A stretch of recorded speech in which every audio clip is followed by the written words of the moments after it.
Hello everybody, welcome to Inky Paws Art. Today we're creating a scrapbook page that's inspired by a storyboard.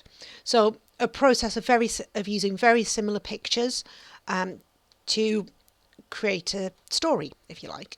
Now I've pulled out some papers that I quite like the look of, and I have my photos. These are 2x2 photos. They weren't printed as 2x2 photos, they were printed as 4x6 photos and cut down to the 2x2. I used a collage app to create them, and I want to map them because I want them to stand off the page rather than blending into the background, because there's a lot of white in the photos and the background that I'm using is also white. So I'm cutting out some squares of paper that are, I think it's like 2 1/4, and they're going to be my matting for the photos. So I'm going to stick those photos onto the mats and pop them to one side to help me build the layout itself. This bit is really quick and easy, and it just allows me to see where the photos are going to go, and helps me to build an idea in my brain.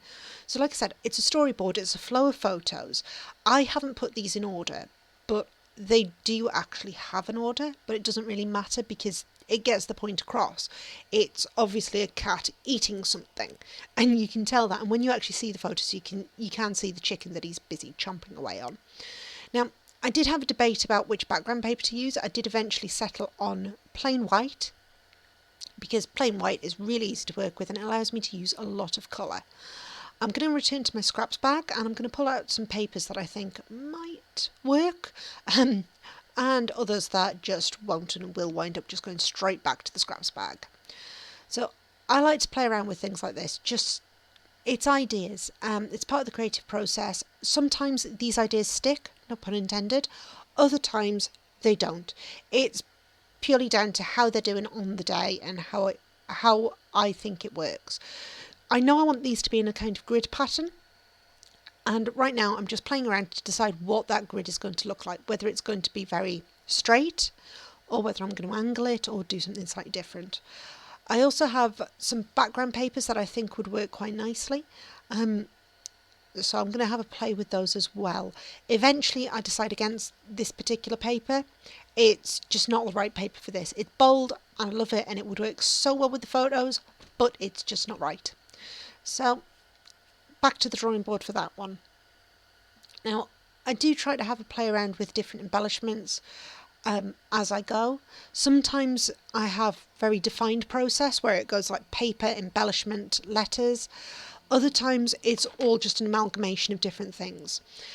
I do have a lot of frames in my stash, so I wanted to use up some of those, and I've got a few ideas for that. So I'm pulling out these frames, just rummaging through the stash to find all these things. I'm also pulling out embellishments with colours that I think might work in with the matte papers that I've used, and you'll see more of that later on as we go. Now, rummaging around is actually quite therapeutic, but you also find things that you didn't spot, because the way I work, I look for colours. So for me, I suddenly find all these colours and go, oh yeah, let's have that, let's have that. You know what I mean. I have finally decided that I'm going to have this as like a square little grid. I'm going to have it quite compact towards the left hand side of the paper. So let's get those stuck down into that little grid. I'm not worried about the order of these photos, because like I say, you can see the story with it. You can see it's a cat eating. And you can also see that despite the matting, I've been able to use them. I've offset the mats so that they look offset. Well, yeah, offset, that's the word I want. And now I can try putting different bits of paper in behind to see how they're going to work. So bits of paper, bits of scraps. I've got this pink. I've still got some of the matting papers that I used before. I also have a load of other papers that I've pulled out of my scraps box. So we're going to run along with those. I've got some tissue paper out as well. Might go in, might not. I have a lot of tissue paper scraps, so I like to try and add some to that. And I like to use my scraps for pages like this if I can. So that's what I'm doing right now, is playing around with those scraps, different positions, different layers, tucking them into different places. And I've got 2 strips for each side of this pink paper, and I'm going to do it pink on pink, so you've got two of the same colour on each side, which sounds really odd, but I just like the effect it gives because it's different shades of pink. It's not a single tone all the way through. I've gone back to the matting papers as well that I used for the photos to add even more cohesive pattern in there. I do love this sort of Moroccan style paper that's been quite trendy in the last 4 years, and I do love it, so I'm going to add that. All of the pieces I'm doing are really just trial and error, tucking it in, and if I like it I stick it down, if I don't like it I lift it up again. And like I said before, I want to use some frames here, but the cardboard frames aren't really cutting it for me. They're just sitting too far back. So I've got a chunky chipboard frame that's on there. I have this 3 down the side at the moment, and I'm going to start moving on to using different frames in a bit. You'll see that shortly. At the moment, I know it's coming together. I'm just not happy with where it is. It needs work. And that's where I sort of tuck different things in and play around even more than I did before. I haven't decided on a title for this, not even slightly.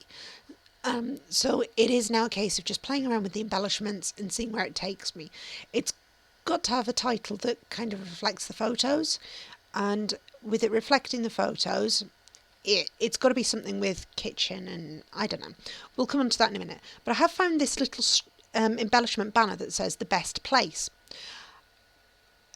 Is the best place. And that just sparked something for me. The kitchen is the best place to find snacks, because that's what he's doing. He's finding snacks. So that's what the title's going to be. I've pulled out a ton of alphabet stickers, and I'm going to run through all of these for a bit of trial and error, because I don't have a particular font in mind. I don't have a particular colour in mind. And I kind of want to use different fonts throughout. So I don't want it all to be the same all the way through.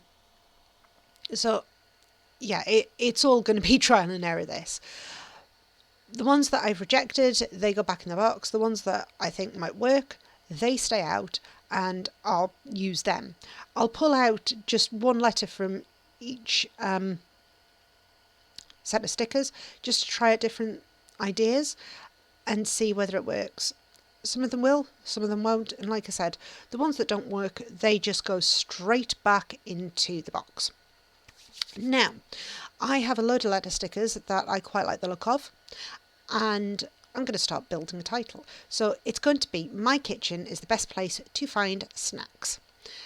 And I'm going to filter that diagonally across the page, so from top left to bottom right. So I've got the My Kitchen, and that'll get stuck down in a bit. Is the Best Place, which is on the banner. To Find, which is those little blue letter stickers, and then Snacks at the bottom there. So that's where the title is going to sit. And now it's a case of embellishing. I have one frame on there, and the frames just aren't working properly.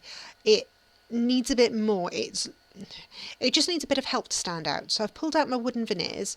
I actually have some frames in here, some wooden frames, and I'm going to pull those out and I will stick them down. They're the perfect size for this actually, so I'm really, really chuffed.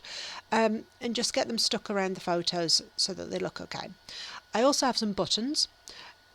Everyone's got buttons, let's be honest. And I'm going to stick them on as well, because I think they will work really, really nicely with this. The yellow and the orange just helps to bring all those colours together. And the orange works with the pink, it works with the blue, it works with the green in this particular instance. So just playing around and being a bit brave with them. I also have a brad, which I've had for the last 10 years nearly, which is also going on there. Now I've stuck down the buttons, I've added some twine to it just to help it stand out. I also added these little, what the hell are they called? Drops. So they're little plastic drops, and they just help to add a bit of shine to it and a bit of interest to the page. That's it. So that's how I've created a storyboard style layout.